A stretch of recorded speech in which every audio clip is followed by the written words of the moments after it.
નમસ્કાર, મુદ્દાની વાત જોવાની શરૂઆત આપ કરી ચૂક્યા છો। હું છું આપની સાથે વિકાસ મકવાણા અને હું છું આપની સાથે માનસી સૂદ। મુદ્દાની વાતમાં વાત કરીએ છીએ ઇઝરાયલ અને ઈરાન વચ્ચે જે સંઘર્ષ ચાલી રહ્યો છે, મિડલ ઈસ્ટમાં જે પ્રભાવની લડાઈ છે તેના વિશે આજે વાત કરીએ છીએ। એમ તો ઈરાન અને ઇઝરાયલ વચ્ચે છેલ્લા ઘણા સમયથી સંઘર્ષની પરિસ્થિતિ હતી જે હવે યુદ્ધમાં પરિણમી છે અને આ ઈરાન ઇઝરાયલ યુદ્ધનો 9મો દિવસ છે। ઇઝરાયલે ઓપરેશન રાઇઝિંગ લાયન ચલાવ્યું હતું તો ઈરાને સામે ઓપરેશન ટ્રુ પ્રોમિસ 3 ચલાવીને બંને એકબીજાની સામે વાર પલટવાર કરી રહ્યા છે અને દિવસે ને દિવસે આ લડાઈ વધુ તીવ્ર બનતી જઈ રહી છે જે દુનિયા માટે એક ચિંતા ઊભી કરી રહી છે। બિલકુલ માનસી, જ્યારે 13 જૂનના રોજ ઇઝરાયલે ઓપરેશન લોન્ચ કર્યું ત્યારે એવું લાગતું હતું અને ઇઝરાયલને પણ પોતાને એવું લાગતું હતું કે 2 દિવસમાં બધું સમેટીને આપણે પાછા આવી જઈશું, પરંતુ એને ખબર નથી કે આ ઈરાન છે ને પહેલી વાર એવું થયું કે કોઈ એક દેશ સામે ઇઝરાયલ લડવા પડ્યો અને પછી એની આવી હાલત થઈ છે કે આજે 9મો દિવસ છે અને ખબર નથી પડતી કે આખરે આનું પરિણામ શું આવશે। ઇઝરાયલને એવો આત્મવિશ્વાસ હતો કે અમેરિકા એનું જે ગ્રેટ બ્રધર છે એ ત્યાં ઊભું છે, પરંતુ ડોનાલ્ડ ટ્રમ્પે જે છેલ્લા 2 દિવસ બાદ એક ટર્ન લઈ રહ્યા છે એના કારણે અત્યારે ઇઝરાયલ પણ ચિંતામાં છે ને એટલા માટે સવાલ થઈ રહ્યો છે કે શું નેતન્યાહુ એકલા પડી ગયા છે, કારણ કે પહેલા તો જ્યારે ડોનાલ્ડ ટ્રમ્પે G7 સમિટ ત્યાંથી સીધા જ તે કેનેડાથી માફ કરશો વોશિંગ્ટન આવી ગયા હતા ત્યારે એવું લાગતું હતું, કારણ કે ત્યાંથી જ ડોનાલ્ડ ટ્રમ્પે એવું કહ્યું હતું કે તહેરાન ખાલી કરો। ત્યારબાદ ડોનાલ્ડ ટ્રમ્પે એમ કહ્યું હતું કે અમને અનકન્ડિશનલ સરેન્ડર જોઈએ છે અને ત્રીજું સ્ટેટમેન્ટ તેમનું એવું હતું કે અમને ખબર છે કે આ ખેમેનેઈ ક્યાં છે, અમે અત્યારે ભલે એમને નથી મારવાના પરંતુ ક્યાં છે લોકેશન અમને ખબર છે। આ સ્ટેટમેન્ટ એવું બતાવતા હતા કે અમેરિકા આ લડાઈમાં સીધું આવશે, પરંતુ ગઈકાલે અમેરિકાએ એવું સ્પષ્ટ કર્યું કે અમે હજુ પણ 14 દિવસની રાહ જોઈશું, કદાચ એ સમયગાળો વધી પણ શકે છે અને એટલા માટે જ ઇઝરાયલ અને નેતન્યાહુનું ટેન્શન વધી ગયું છે, કારણ કે ઈરાન રોજે રોજ જોરદાર બોમ્બમારો કરી રહ્યું છે। ગઈકાલે તો ક્લસ્ટર બોમ્બ પણ ફેંક્યા હતા અને ઈરાનના એક જે પૂર્વ જનરલ છે એમના તરફથી એવો દાવો કરવામાં આવ્યો કે ભલે ઇઝરાયલ દાવો કરતો હોય કે અમારા પરમાણુ જે મટીરિયલ છે એને નેસ્ત નાબૂદ કર્યા છે, પરંતુ વાસ્તવિકતા એ છે કે અમને તો માર્ચ મહિનાથી યુદ્ધની ખબર પડી ગઈ હતી અને અમે એ સમયગાળા તમામ જે મટીરિયલ છે એને સુરક્ષિત સ્થાને શિફ્ટ કર્યું છે અને આજે પણ તે સુરક્ષિત છે અને હજુ સુધી અમે તો ફક્ત અને ફક્ત 30% અમારી સૈન્ય શક્તિનો ઉપયોગ કર્યો છે। બીજી બાજુ બીજી મહત્વની બાબત એ છે કે આમાં અલગ અલગ ફ્રન્ટ પણ આવી રહ્યા છે। આજે તુર્કી પણ સીધું ઈરાનના સમર્થનમાં આવ્યું, ગઈકાલે નોટ કર્યા તેના સમર્થનમાં સ્ટેટમેન્ટ આપ્યું હતું, 2 દિવસ પહેલા ચાઇના રશિયાએ પણ સ્ટેટમેન્ટ આપ્યું હતું, પરંતુ ઇઝરાયલના સમર્થનમાં ખુલીને હજુ સુધી કોઈ નથી આવ્યું। એ પણ ખૂબ જ મહત્વની બાબત છે। આ બધાની વચ્ચે ઇઝરાયલ અને ઈરાન વચ્ચે ચાલતા સંઘર્ષનો આજે 9મો દિવસ છે અને જો કે ઇઝરાયલ એક બાદ એક માનસી તાબડતોબ હુમલા કરી રહ્યું છે। બિલકુલ, ઇઝરાયલે 3 ઈરાની સેના કમાન્ડરોને મારી નાખવાનો દાવો કર્યો છે।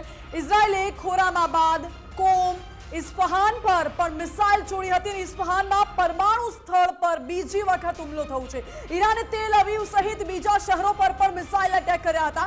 ઇઝરાયલી હુમલામાં અત્યાર સુધીમાં કુલ 430 લોકો માર્યા ગયા છે તેવું ઈરાને દાવો કર્યો છે। ઈરાને સ્વીકારી લીધું છે નેતન્યાહુ સરકાર શાંતિમાં સૌથી મોટો અવરોધ છે તેવું તુર્કીના રાષ્ટ્રપતિ કહી રહ્યા છે।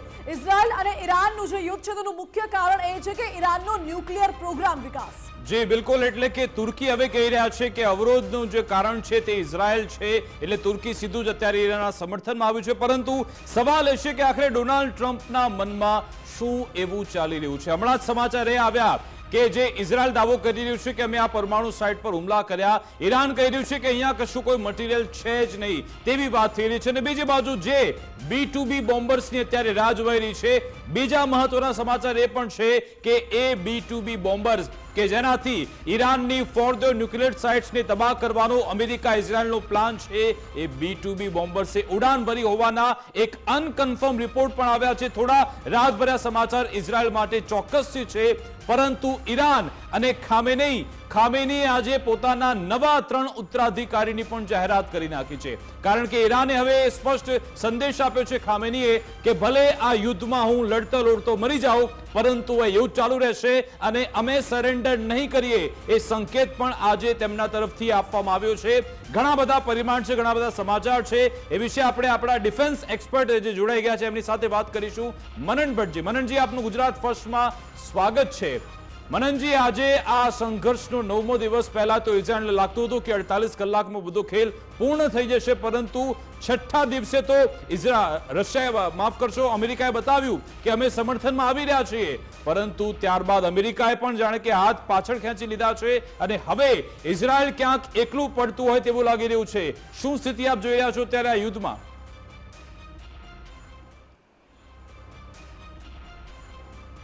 જી, ઇઝરાયેલે એવું લાગી રહ્યું છે કે સળગતો કાકડો હાથમાં લઈ લીધો છે. ઈરાન પર હુમલો કરવો, ઇઝરાયલ, જુઓ, નેતાન્યાહુની સરકાર છે, નેતાન્યાહુ એક બહુ અગ્રેસિવ નેતા છે, એટલે આ બાબત ક્યારેય સ્વીકારશે નહીં કે એમની ભૂલ હતી. એટલે હવે આ સંઘર્ષમાંથી નીકળવું કેમ, એ ઇઝરાયલ માટે મોટો પ્રશ્ન છે. ભવિષ્યની લડાઈઓ આપણે પણ જોયું કે અત્યારે જે વર્તમાનની લડાઈઓ, રાધા હું કહીશ કે એ હવે શું છે કે એવી કોમ્બેટ નથી કે જેમાં બે સેનાઓ વચ્ચે, એટલે બે થલ સેનાઓ વચ્ચે સામસામો સંઘર્ષ થાય. ઇઝરાયલ અને ઈરાન એ બંને વચ્ચે તો સિરિયા અને ઈરાક એ બે દેશો આવેલા છે. એટલે ઇઝરાયેલે ઈરાન પર હુમલો કરવા માટે કે પછી ઈરાન જે મિસાઇલો દાગે છે એ બધું આ બધા દેશોની ઉપરથી થઈને પસાર થાય છે. એટલે ઈરાન અને ઇઝરાયલ સીધા સૈન્ય સંઘર્ષમાં આવે એવું તો ન બને. પણ ઇઝરાયેલે કયા કારણસર એ કહે છે કે અમે એક્ઝિસ્ટેશનલ ક્રાઇસિસમાંથી પસાર થઈ રહ્યા હતા એટલે અમે આ બધું કરી રહ્યા છીએ. પણ શું ઇઝરાયલ પાસે એ કેપેબિલિટીઝ છે? તો કે ના. ઈરાનના આણ્વિક શસ્ત્રો જો એની પાસે હોય, સૌથી પહેલી વાત તો એ કે અમેરિકા તરફથી, અમેરિકામાં એવા કેટલાક એવા નેતાઓ, ખાસ કરીને તુલસી ગબાર્ડે એવું કીધું છે કે ઈરાન પાસે કોઈ જ પ્રકારે ન્યુક્લિયર શસ્ત્રો નથી. એટલે જે કંઈ આણ્વિક એનરિચમેન્ટ ઈરાને કર્યું છે એનો અર્થ એવો થાય, આપણે એક અર્થ એવો તારવી શકીએ કે એ ન્યુક્લિયર એનર્જી માટે છે. એણે હજી સુધી તો અણુ શસ્ત્રો નથી બનાવ્યા, આવું અમેરિકા તરફથી કહેવામાં આવ્યું હતું. હું કે તમે નથી કહી રહ્યા, તો પછી ઇઝરાયેલે હુમલો શું કામ કર્યો? પ્રોક્સી વોર તો ચાલી રહી હતી સામસામે બંને દેશો વચ્ચે, અને ઘણા સમયથી આ સંઘર્ષ કેટલા દશકોથી ચાલતો હતો. એટલે બીજી તરફ અત્યારે ઇઝરાયલ એવું ફસાયું છે કેમ કે ઈરાને પોતાનો જે કંઈ શસ્ત્રોનો પુરવઠો છે એ કેટલાય ફીટ ઊંડે એક પર્વતની નીચે છુપાવ્યો છે કે જેની ઉપર હુમલો કરીને એને તોડવાનું, એ પર્વતને સોસરવો ઉતરવાનું એ કંઈ ઇઝરાયલનું ગજું નથી.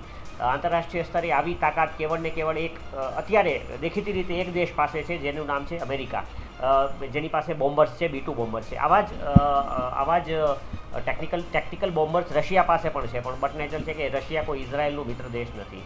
અને બીજી વાત કે કોઈ પણ દેશ પોતાના એને બોમ્બર વિમાનો, B-2 બોમ્બર જે વિમાનો છે અમેરિકાના, જેની અંદર એ મધર ઓફ ઓલ બોમ્બ્સ જેને કહી શકાય, કે જેની તમે પણ વાત કરી રહ્યા હતા કે જે આ બંકર બસ્ટર, એટલે કે આખા પર્વતને ચીરીને અંદર ઉતરી શકે, તો એવો બોમ્બ અમેરિકા ઇઝરાયલને અત્યારે આપે કે પછી અચાનક એના B-2 બોમ્બર્સ, અમેરિકા એના B-2 બોમ્બર જે છે, જે આણ્વિક શસ્ત્રો વહન કરવાની ક્ષમતા ધરાવે છે, એ કોઈને આપતું નથી, કોઈ દેશને વેચતું નથી. F-35 એને અત્યાધુનિક ઇઝરાયલને વેચ્યા છે, ઇંગ્લેન્ડને વેચ્યા છે, પરંતુ આ વિમાનો એ વેચતું નથી.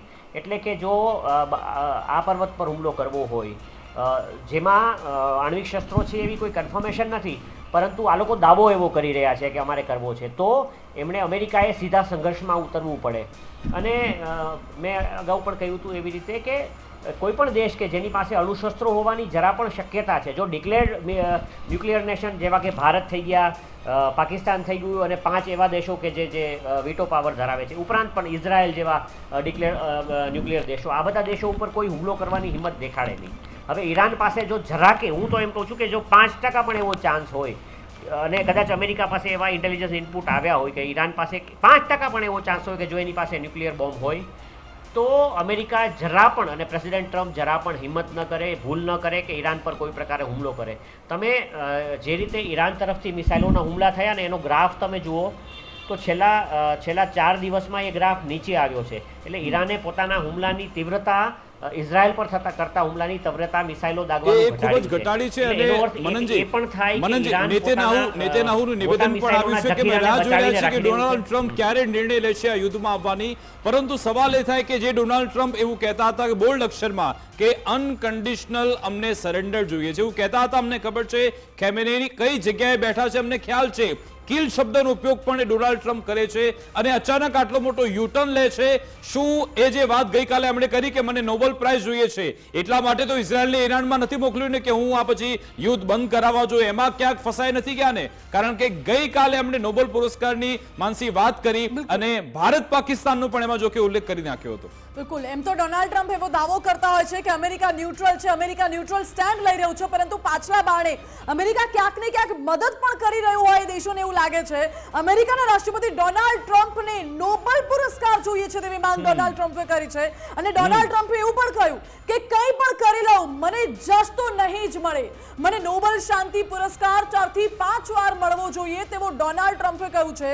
અને મને પુરસ્કાર નહીં આપે કારણ કે તેઓ માત્ર લિબરલ્સને આપે છે. ટ્રમ્પે એવો પણ દાવો કર્યો છે કે મેં ભારત પાકિસ્તાન યુદ્ધ અટકાવ્યું છે. પાકિસ્તાન સરકારે 2026 માટે ડોનાલ્ડ ટ્રમ્પનું નામ પણ નોમિનેટ કર્યું. આ તમામ દાવા પણ વિકાસ ડોનાલ્ડ ટ્રમ્પે કર્યા છે. બિલકુલ, આપણે એ જે સ્ટેટમેન્ટ જો ડોનાલ્ડ ટ્રમ્પનું આવ્યું તો આપણે સાંભળીશું. પત્રકારે જ્યારે સવાલ પૂછ્યો ત્યારે કઈ રીતે વારંવાર તેમણે કહ્યું કે મને નોબેલ પીસ પ્રાઇઝ જોઈએ છે. સાંભળીએ તેમ.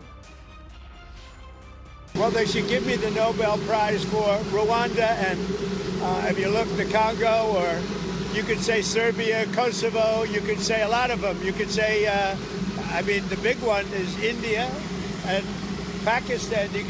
I should have gotten it 4 or 5 times. I should get it for the, I would think the Abraham Accords would be a good one too. They won't give me a Nobel Peace Prize because they only give it to liberals.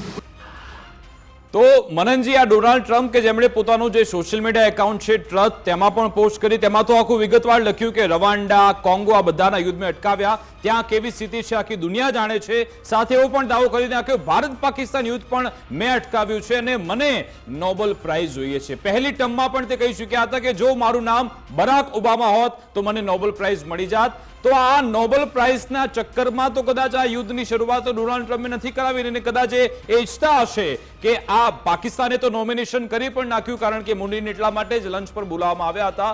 શું આ Nobel પ્રાઇઝનું તો ચક્કર નથી ને જે Israel ઈરાનનું યુદ્ધ ચાલુ થઈ ગયું?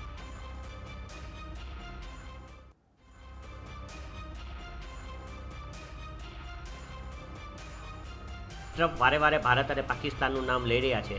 જ્યારે અમેરિકાથી લીક થયેલા દસ્તાવેજો જણાવે છે કે પાકિસ્તાન દોડતું એમ કહી શકાય પગ પકડતું ભારત પાસે આવ્યું હતું. ભારતના ડીજીએમઓએ એનો ફોન જ ના ઉપાડ્યો કે અમે વાત જ નથી કરવા માગતા.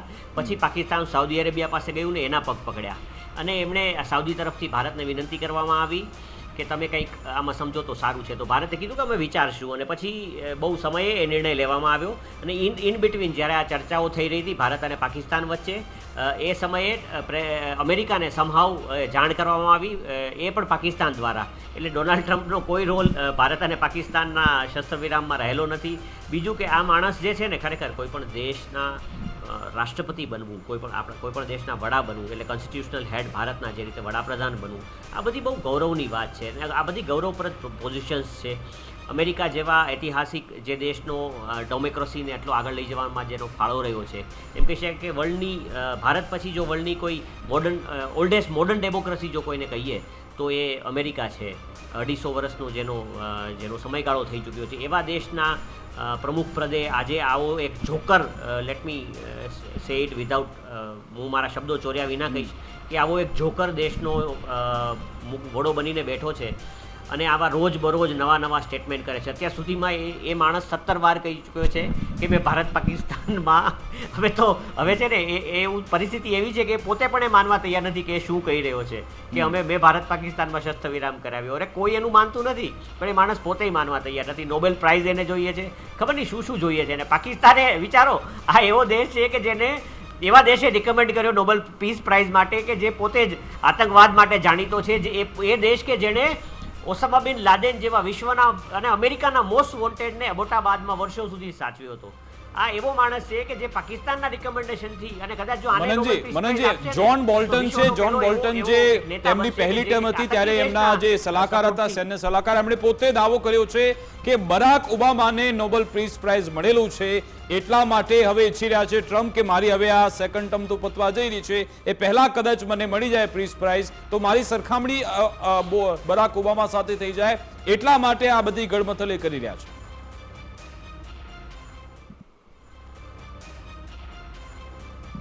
બની શકે, કારણો ઘણા હોઈ શકે, પરંતુ ડોનાલ્ડ ટ્રમ્પના ફ્લિપ ફ્લોપ જોતા આપણે જો ઇઝરાયલ ઈરાન વોરની જે બેકડ્રોપમાં વિકાસજી આપણે વાત કરી રહ્યા હતા દર્શક મિત્રો, તો આપણે એ પણ સમજવું જોઈએ કે આ ટ્રમ્પના સમર્થનમાં જે કદાચ નેતાન્યાહુ પોતે પોરસાઈ ગયા કે લાવો ને ઈરાન પર હુમલો કરું ને હું 2 દિવસમાં તો 48 કલાકની અંદર, જે રીતે તમે કહ્યું હતું, હું બધું પૂરું કરી નાખું.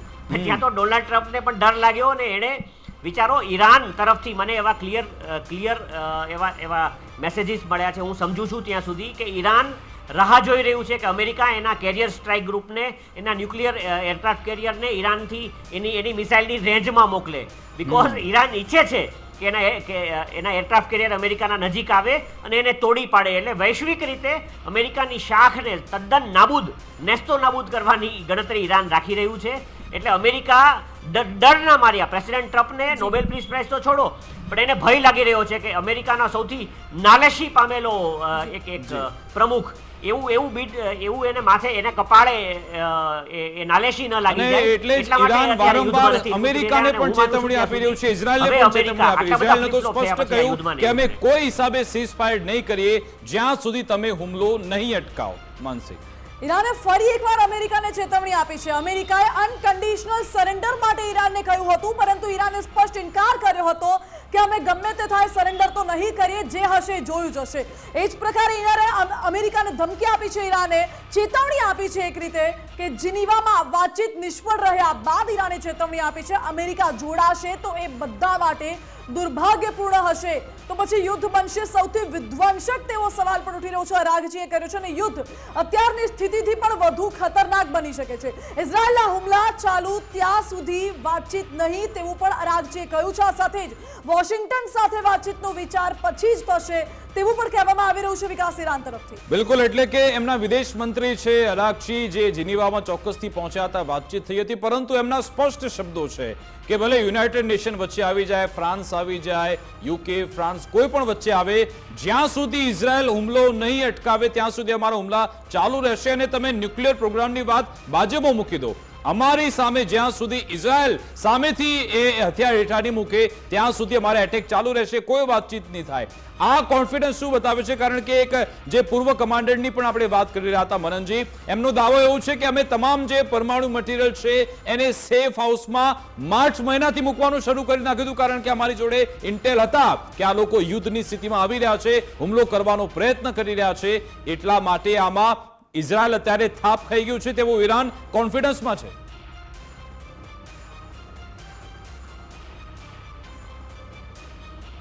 જી ચોક્કસ વિકાસજી, જુઓ, એક એવો દેશ કે જેનું સાર્વભૌમત્વ એના પર સીધો હુમલો ઇઝરાયલ કરે છે, એક એવો દેશ કે જે એના આણ્વિક, એટલે વિચારો ભારતના ન્યુક્લિયર પાવર પ્લાન્ટ હોય અને તેના પર હુમલો થાય. જુઓ, ન્યુક્લિયર પાવર પ્લાન્ટ એટલે કે આણ્વિક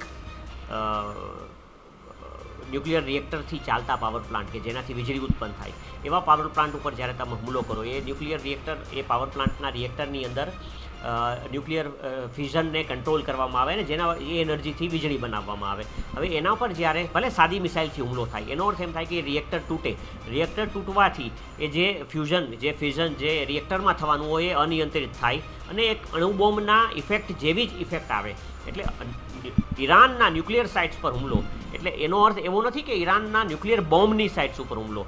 આ લોકો ઈરાન જ્યાં કોઈપણ પ્રકારના આણ્વિક એનરિચમેન્ટ એટલે કે તમારે યુરેનિયમને એ લેવલ સુધી એને ચોખ્ખું કરવું પડે, એને નિસંદિત એનું ફિલ્ટર કરવું પડે કે જેથી એનું રિએક્શન જે છે એ નીચે આવે અને એમાંથી અણુ વીજળી પણ બની શકે, કે પછી ફોર ધેટ મેટર જો તમે હજી વધારે લેવલે એને એનરિચ કરો તો એમાંથી તમે અણુબોમ્બ પણ બનાવી શકો. તો એ ફેસિલિટીઝ પર જ્યારે હુમલો થાય, એટલે આ કોઈ ન્યુક્લિયર બોમ્બ ફેસિલિટી નથી, એવું ન્યુક્લિયર બોમ્બ ફેસિલિટી છે એવું હજી સાબિત નથી થયું. અને તમે જ્યારે શાંતિપૂર્વકનો જે ન્યુક્લિયર ટેકનોલોજીનો ઉપયોગ છે એની પર પણ હુમલો કરો, એના સેન્ટ્રીફ્યુજીસ પર હુમલો કરો, એનો અર્થ સમજવાનો શું રહે? આ લોકો ફાટીને ધુમાડે થયા છે. એમણે જોયું કે અમે જ્યારે ગાઝા પટ્ટી પર હુમલો કર્યો અને જો જ્યારે યુદ્ધના ધુમ્મસની વચ્ચે જ્યારે ઇઝરાયલ એવી વાત કરે છે કે ઈરાને અમારી હોસ્પિટલ પર હુમલો કર્યો, સાહેબ હું માનવા જ તૈયાર નથી. કોઈ પણ બે દેશ વચ્ચે યુદ્ધ થાય ત્યારે બંને દેશો એકબીજાને સામસામે હંમેશા ઇમ્પોર્ટન્ટ મિલિટરી ટાર્ગેટ્સ પર હુમલો કરે. એવા ટાર્ગેટ્સ, તમે હવાઈ હુમલો કરો છો, તમે કેટલા 100,000 કરોડ રૂપિયાની મિસાઇલ જ્યારે દુશ્મન દેશ પર દાગો છો, તો શું કામ ને તમે હોસ્પિટલ પર દાગો? તમે મિસાઇલ પાકિસ્તાને કેમ હોસ્પિટલ પર મિસાઇલ ન દાગી? મિસાઇલો તમે હંમેશા એના સૈન્ય ઠેકાણા પર એવી જગ્યાએ દાગશો કે જ્યાંથી એને હુમલો કરવાથી વધારે ને વધારે નુકસાન થાય. એટલે ઇઝરાયલ હવે અત્યારે જ્યારે ઘવાયું છે, જ્યારે ઈરાનના મિસાઇલ હુમલાઓ સહન નથી થઈ રહ્યા, ત્યારે પોતાના ડિફેન્સીસને, પોતાની એર ડિફેન્સ આર્ટિલરીને, એર ડિફેન્સ સિસ્ટમને સિવિલિયન એરિયાઝમાં, હોસ્પિટલોની પાછળ, સ્કૂલોની પાછળ છુપાવી રહ્યું છે. આ બધી બાબતો શું દર્શાવે છે? હું એમ નથી કહેતો કે ઇઝરાયલ આપણું મિત્ર દેશ છે, કે વધારે નજીકનો મિત્ર છે, કે ઈરાન આપણો દુશ્મન છે. મારું કેવળ એટલું કહેવું છે, યુદ્ધનું આકલન કરી રહ્યો છું કે આ અગ્રેશનની અંદર બંને દેશોમાંથી આવતા સમાચારોને આપણે પિંચ ઓફ સોલ્ટ સાથે લેવા પડશે.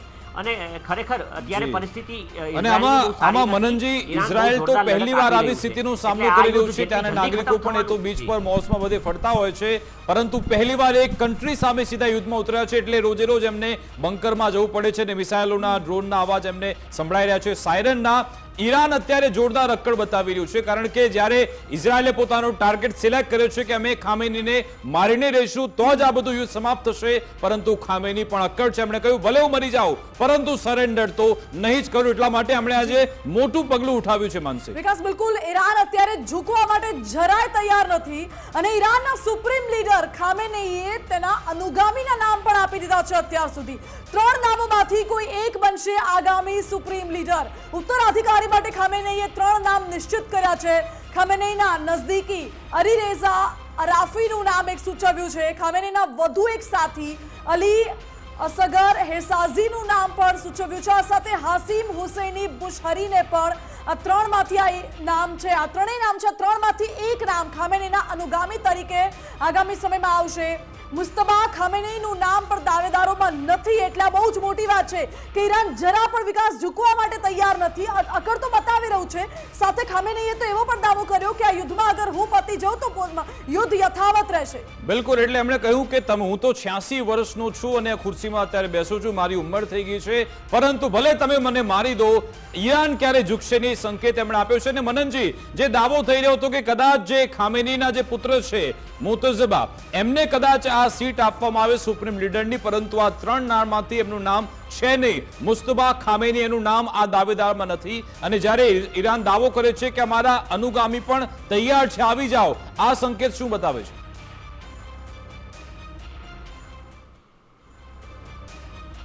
જી, ઈરાનનો લડાયક જુસ્સો બતાવે છે. અને અમેરિકા અને ઇઝરાયલનું જે ફેલ્યોર છે, જો એમની જે નીતિ રહી આ ઈરાન પર હુમલો કરવાની, એ તદ્દન ફેલ ગઈ છે. એ ચોક્કસપણે દેખાઈ રહ્યું છે. અને તમે વિચારવા જેવું છે કે કોઈ પણ દેશની અંદર એનો વડો બદલવાની જે વાત હોય, તો એ વાત એના ત્યાંના લોકો કરશે. ત્યાંના લોકો એના વડાને બદલશે. આની પહેલાં ઈરાનમાં જ્યારે સ્પ્રિંગ આવી હતી, એને ઈરાનિયન સ્પ્રિંગ જેને કહેવામાં આવે છે, અને ત્યાં સત્તા પલટો થયો, અને ત્યાંનો જે સત્તાધીશ હતો, ત્યાંનો રાજા હતો ઈરાનનો શાહ, એ અત્યારે અમેરિકામાં પોતે શરણ લઈને રહ્યો છે. આ લોકો એને બેસાડવાની તૈયારી કરી રહ્યા હતા. અરે, ઈરાનના લોકોનું વિલ અને વિશ છે. પછી એ ભલે ત્યાંની ધર્માંધ સરકાર હોય કે કોઈ પણ સરકાર હોય, તો એના વિલ અને વિશને લીધે એ સરકાર ત્યાં છે, તો એને બદલવાનો અધિકાર કઈ રીતે અમેરિકા અને ઇઝરાયલને મળી શકે? સાહેબ, ઈરાનને ડિસ્ટેબિલાઇઝ થવાથી કોને ફાયદો થશે? પાકિસ્તાન જેવા રોગ નેશનને ફાયદો થશે, એના આતંકી સંગઠનોને ફાયદો થશે, અને આખા વિશ્વમાં શાંતિ માટે ખતરો ઊભો થશે. અને ખાસ કરીને ભારતને સૌથી મોટો પ્રોબ્લેમ આતંકવાદનો છે. અફઘાનિસ્તાન ડિસ્ટેબિલાઇઝ થવાથી જે રીતે ભારતમાં આતંકવાદ આવ્યો હતો, એવો આતંકવાદ પણ આવી શકે છે. એટલે ઈરાન અને આ ભારતનો મિત્ર દેશ રહ્યો છે. ઈરાન હોય કે પાકિસ્તાન, ભારતના મિત્ર દેશો કેટલેક સમયે ખાસ કરીને એશિયામાં રહેલા ચીન તરફ ઝુકાવ બતાવ્યો છે. પણ એનો અર્થ એવો નથી થઈ જતો કે ઈરાન ભારતનું દુશ્મન છે. ઈરાન બ્રિક્સનો પણ મેમ્બર છે. એટલે ભારત જે અલગ અલગ આંતરરાષ્ટ્રીય સંગઠનોનો મેમ્બર રહ્યું છે, એનો મેમ્બર ઈરાન પણ દેશ તરીકે રહ્યો છે. એટલે હું એવું નથી કહેતો કે ઇઝરાયલને ભારતે એટલે જ ખુલ્લેઆમ ઇઝરાયલને સપોર્ટ નથી કર્યો. ભારતની અંદરથી ઘણા લોકો મનથી ઇઝરાયલને સપોર્ટ કરતા હોય છે, પરંતુ કોઈ પણ દેશનો, અને કેવું છે કે વૈશ્વિક જે રાજકારણ છે એ બધું એટલું બધું ગંદુ ને મેલું છે કે કોઈ પણ દેશનો ખુલ્લેઆમ સપોર્ટ કરવો, બધી વાતો જાણ્યા વગર, એ ખરેખર છે ને એક હારાકારી, એક આત્મહત્યા જેવું છે. તમે મનનજી, આપણા જે રીતના એક્શન જોવા મળે, આપણો ઝુકાવ અત્યારે ઇઝરાયલ તરફ ચોક્કસથી લાગી જ રહ્યો છે, પરંતુ આ બધાની વચ્ચે જ્યારે ઇઝરાયલ અને અમેરિકા, ખાસ કરીને ઇઝરાયલ જે B2B બોમ્બર્સની જે અત્યારે રાહ જોઈ રહ્યું છે, હમણાં સમાચાર ફ્લેશ એ થયા છે કે જે વ્હાઇટમેન એરબેઝ છે ત્યાંથી આ B2B બોમ્બર્સે ઉડાન ભરી નાખી છે. મનનજી, અને જે બોમ્બની વાત થઈ રહી છે, GBU-57, તમે તો ભલીભાંતિ એના વિશે જાણતા હશો કે આ એ જ બોમ્બ છે જે ઇઝરાયલને જોઈએ છે, B-2 બોમ્બર જોઈએ છે. ક્યાં લઈ જવા માટે? ફોર્દો પરમાણુ સાઇટ છે કે જ્યાં 83% યુરેનિયમનો જથ્થો પડ્યો છે, અને જ્યારે પરમાણુ બોમ્બ બનાવવો હોય તો 90% જથ્થો જોઈએ. ખૂબ જ નજીક છે ઈરાન તેનાથી, અને જ્યારે આ B-2B બોમ્બર્સ છે જ્યારે ઉડાન ભરી નાખી છે એવા સમાચાર અત્યારે ફ્લેશ થઈ ગયા છે. શું આપને લાગે છે કે આજની રાત ખૂબ જ મહત્વની સાબિત થઈ શકે છે? કારણ કે જે દાવો થઈ રહ્યો છે ઈરાને પોતાના જે આ પરમાણુ જથ્થો રાખ્યો છે એ કદાચ 300 ફીટ અંદર છે. આ GBU-57 ની જે ક્ષમતા છે 200 ફીટ અંદર સુધી જઈ શકે છે. જો એક સાથે બે બોમ્બ ફોડ્યા તો કદાચ એ લક્ષ્યાંક હાંસલ પણ થઈ જાય. આજની રાત કોઈ ભારે થઈ શકે છે અમને લાગે છે?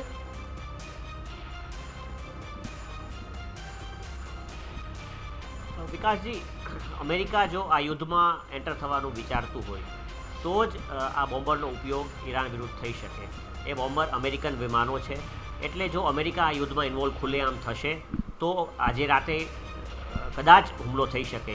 તો પછી તો રોજ રાતની વાત છે. જ્યાં સુધી અમેરિકાનું ઇન્વોલ્વમેન્ટ નહીં થાય ત્યાં સુધી બંકર બસ્ટર એટલે કે પર્વતોને તોડવાનું કામ, પર્વતોને એક જ ઝાટકે નષ્ટ કરવાનું કામ નહીં થઈ શકે. આજના સવારના જ સમાચાર મેં જોયા હતા કે નેતાન્યાહુ એટલા બધા ફ્રસ્ટ્રેટ હતા કે એમણે એમ કહ્યું કે જો અમેરિકા B-2 બોમ્બર નહીં મોકલે તો હું સ્પેશિયલ ઓપરેશન્સ એટલે કે હું કમાન્ડોની ટુકડી મોકલીશ અને એ પર્વતને તોડી પાડીશ. એટલે આવું કંઈક ફ્રસ્ટ્રેશન દેખાયું છે. હવે એ ફ્રસ્ટ્રેશનના રિસ્પોન્સમાં ડોનાલ્ડ ટ્રમ્પ કે જે ઓલરેડી પલટું માણસ છે શું કરશે આપણને ખબર નથી. અમેરિકન ડીપ સ્ટેટ, અમેરિકામાં હંમેશા તમને દેખાય કે રાષ્ટ્રપતિ છે, રાષ્ટ્રપતિનો નિર્ણય બહુ અગત્યનો છે, પરંતુ ઘણા નિર્ણયોની પાછળ અમેરિકી ડીપ સ્ટેટ એટલે કે CIAનો પણ હાથ રહેલો છે. એની જાસૂસી સંસ્થા છે જે બહુ ઇન્ફેમસ રહી છે. એટલે એ લોકો તરફથી શું ઇનપુટ આવશે, અને કદાચ અમેરિકા હુમલો કરશે તો પછી ઇઝરાયલ શું એના જવાબમાં અમેરિકા ઉપર આણ્વિક હુમલો એની હાઇપરસોનિક મિસાઇલ વડે કરશે. એટલે આવા ઘણા બધા પ્રશ્નો રહેલા છે. આજની રાત ખરેખર કેવી છે એ તો આજની રાત પસાર થશે પછી જ આપણને સવારે જાણવા મળશે.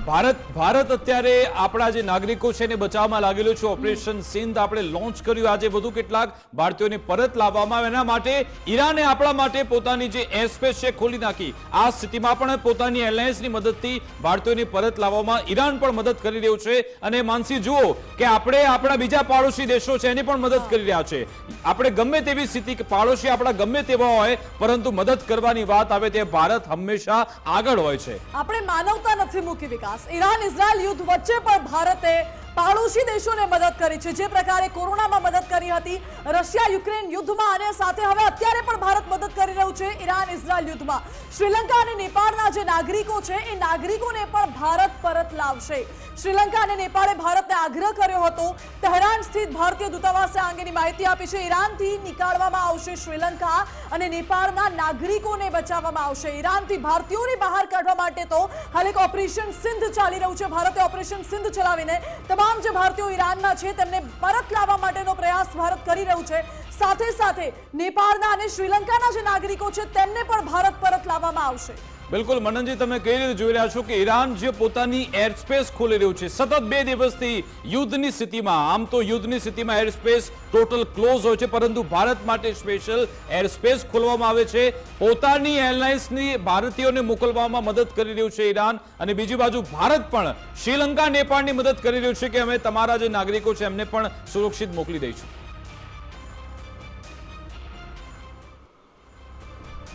જી જુઓ, અત્યારે વર્તમાન સરકાર, મોદી સરકારની કૂટનીતિ અને બંને દેશો સાથેની મિત્રતા, આંતરરાષ્ટ્રીય સ્તરે ભારતનું જે તાકાત છે, જે કહે અને સોફ્ટ પોલિટિકલ પાવર ભારતનો, એ દર્શાઈ રહ્યો છે. જુઓ, ઈરાને પોતાની એરસ્પેસ ભારતીય કોમર્શિયલ વિમાનો એટલે કે આપણા વિદ્યાર્થીઓને પાછા લાવે એવા વિમાનો માટે ખોલી. વળી ઇઝરાયેલે પણ એ જે સમયગાળામાં આપણા વિમાનો ઉડશે એ સમયગાળામાં હવાઈ હુમલાઓ રોક્યા. કેમ કે ઇઝરાયેલ એવો દાવો કર્યો છે કે એમની અત્યારે ઈરાનના હવા ઉપર એર સુપેરિયોરિટી છે. એટલે ઇઝરાયલ અને ઈરાન, બે દેશો જે સામસામે એકબીજાના લોહીના તરસ્યા થયા છે, એ દેશો યુદ્ધ રોકવા સંમત થયા છે કે ભારતીયો સુખરૂપ પોતાને ઘરે પાછા આવી શકે. તો આ ભારતની બહુ મોટી કૂટનીતિક જીત છે. અને ભારતનું આંતરરાષ્ટ્રીય સ્તરે આજે જે કદ છે, પ્રધાનમંત્રી મોદીની સરકાર આવ્યા પછી પ્રધાનમંત્રીશ્રીના જે એમની જે રાજનીતિ રહી છે, એમનો વિદેશી જે નેતાઓ છે એમની સાથે જે સંબંધો રહ્યા છે અને દેશોની સાથે ભારતે જે સંબંધો છેલ્લા આઝાદ થયુંથી આજ સુધી જે મેન્ટેન કર્યા છે, આ બધા સંબંધોની આ ફળશ્રુતિ છે કે આજે ભારત માટે થઈને બે યુદ્ધરત દેશો પોતાનું યુદ્ધ રોકીને આપણા લોકોને ઘરે પાછા આવવા માટે મદદ કરી રહ્યા છે. ખરેખર સેલ્યુટ છે આપણા ગવર્મેન્ટની નીતિને અને સમગ્ર દરેક ભારતીયોને કે જેમણે વિદેશ જઈને પણ ભારતનું નામ રોશન રાખ્યું અને એવા વર્તન કર્યા, એવી રીતે રહ્યા જેથી કરીને ભારતનું નામ ક્યારેય ખરાબ ન થયું. અને મનનજી, તિરંગાનો પ્રતાપ છે આપણો, જ્યારે તિરંગો જોવામાં આવે છે ત્યારે આ જે અલગ અલગ દેશો છે પોતાનું સ્ટેન્ડ બદલી નાખતા હોય છે. આભાર મનનજી, અમારી સાથે જોડાવા બદલ, વાતચીત કરવા બદલ. તો ભારત તો અત્યાર સુધીમાં ન્યુટ્રલ છે, પરંતુ ઇઝરાયલ અત્યારે ક્યાંક એકલું અટલું પડ્યું હોય તેવું લાગી રહ્યું છે, કારણ કે અમેરિકાના નિર્ણયની રાહ જોવામાં આવેલી છે. અને હવે જ્યારે સમાચાર ફ્લેશ થઈ ચૂક્યા છે કે B-2B બોમ્બર્સ જેની ઇઝરાયલને તાતી જરૂરિયાત છે એણે ઉડાન ભરી છે, શું તે ઈરાન પહોંચશે કે કેમ તેના પર નજર છે. સાથે સાથે ઈરાન પણ કહી રહ્યું છે કે આવી જાઓ, અત્યાર સુધી તો અમે 30% જ પોતાની ક્ષમતાની અત્યારે ઉપયોગિતા કરી છે. જોવાનું રહેશે હવે આ ઈરાન ઇઝરાયલ યુદ્ધમાં કયો મોડ આવે છે, કયો ટર્ન આવે છે. અમારી વિશેષ રજૂઆત અંતર્ગત બસ આટલું જ. આપ જોતા રહો ગુજરાત ફર્સ્ટ ન્યૂઝ. નમસ્કાર.